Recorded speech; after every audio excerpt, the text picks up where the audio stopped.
नमस्कार। आज बात करते हैं अंतरिक्ष पर्यटन की। कुछ साल पहले तक तो ये बस फिल्मों में होता था, है ना? हाँ, बिल्कुल। लेकिन 2025 में ये एक असलियत बन रहा है, एक उभरता हुआ उद्योग।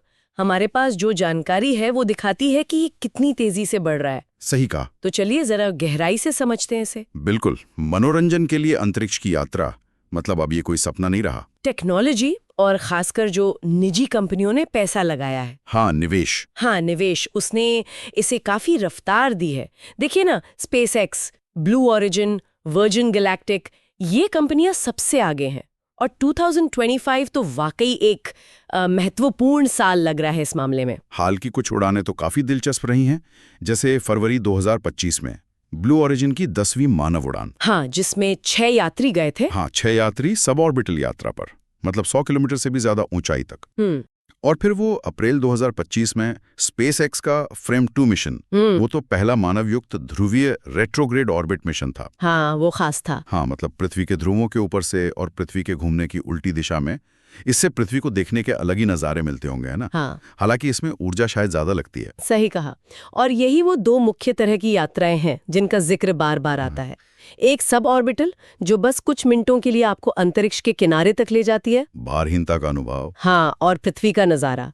और दूसरी ऑर्बिटल, जिसमें बाकायदा पृथ्वी का चक्कर लगाया जाता है, जैसे वो एक्सियम स्पेस का ISS का दौरा। अच्छा। और बाजार के आंकड़े भी देखें तो 2025 में इसकी कीमत करीब $892 मिलियन आंकी गई है। लगभग $900 मिलियन। हाँ, और अंदाजा है कि 2035 तक ये बढ़कर $5.1 बिलियन तक पहुंच सकता है। वाह। मतलब सालाना 10% से भी ज्यादा की ग्रोथ। ये दिखाता है कि लोग इसमें कितना भविष्य देख रहे हैं। और इस सब के पीछे जो है वो है तकनीक, जाहिर है।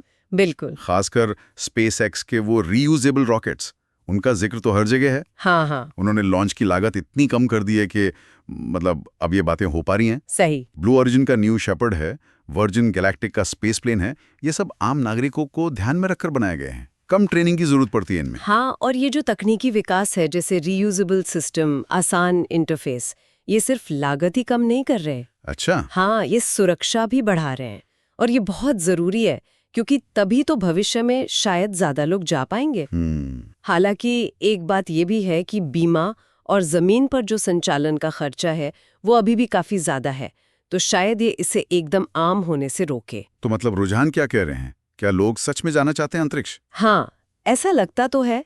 सब ऑर्बिटल उड़ानों और ऑर्बिटल स्टे, मतलब अंतरिक्ष में कुछ दिन रुकने की मांग बढ़ रही है। अच्छा। अनुमान है कि अकेले 2025 में ही करीब 250 से 400 लोग जा सकते हैं अंतरिक्ष। 250 से 400? लेकिन कीमत वो तो बहुत ज्यादा होगी ना? हाँ, कीमत तो है। सब ऑर्बिटल उड़ानों के टिकट ही $45,000 से शुरू होते हैं। $45,000? बाप रे, ये तो भी बहुत ही चुनिंदा लोगों के लिए है। बिल्कुल। अभी तो ये एक लग्जरी अनुभव ही है। और जानकारी ये भी बताती है कि उत्तरी अमेरिका फिलहाल इस बाजार में सबसे आगे है। लेकिन उम्मीद यही है कि जैसे जैसे तकनीक बेहतर होगी और इन कंपनियों में मुकाबला बढ़ेगा। हाँ, प्रतिस्पर्धा बढ़ेगी तो कीमतें कम होंगी। लेकिन ये कितनी जल्दी होगा, ये कहना अभी थोड़ा मुश्किल है। पर एक अच्छी बात यह है कि इससे नौकरियां भी पैदा हो रही हैं। हाँ, एरोस्पेस में, हॉस्पिटैलिटी वगैरह में। हाँ, ये एक सकारात्मक पहलू है। और भविष्य की बात करें तो वो तो और भी ज्यादा रोमांचक लगता है। चांद और मंगल पर पर्यटन। हाँ, बातें तो हो रही है। स्पेसएक्स और ब्लू ओरिजिन तो कह रहे हैं कि 2030 के दशक के मध्य तक शायद व्यावसायिक चंद्र उड़ानें संभव हों। और तो और space hotel, orbital assembly corporation जैसी कंपनी अंतरिक्ष में होटल बनाने की योजना बना रही हैं। ये सब सुनने में तो बहुत अच्छा लगता है, बहुत आकर्षक है, लेकिन चुनौतियां भी कम नहीं है। हाँ, वो तो होंगी। सबसे बड़ी चुनौती तो यही भारी लागत है। फिर सुरक्षा का सवाल है, खासकर लंबी और वाइटल यात्राओं के लिए। उसके लिए तो एस्ट्रोनॉट जैसी ट्रेनिंग चाहिए होगी। सही। नियम कानून अभी बनी रहे, अगर भगवान न करे कुछ गड़बड़ हो जाए तो जिम्मेदारी किसकी होगी, ये सब अभी तय होना बाकी है। और पर्यावरण का क्या? इन उड़ानों का हमारे वायुमंडल पर क्या असर पड़ेगा? बिल्कुल, ये एक बहुत बड़ा सवाल है। स्थिरता, सस्टेनेबिलिटी, इस पर काफी जोर दिया जा रहा है।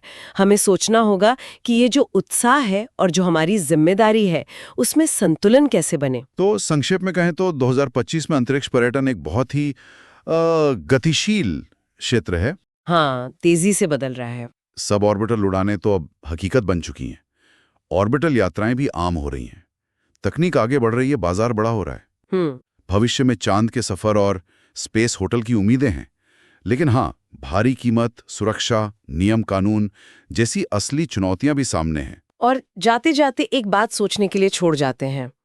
जैसे जैसे ये अंतरिक्ष यात्रा ज्यादा सुलभ होती जाएगी, भले ही धीरे धीरे, हाँ, तो ये अनुभव हम इंसानों का दुनिया को देखने का नजरिया कैसे बदलेगा?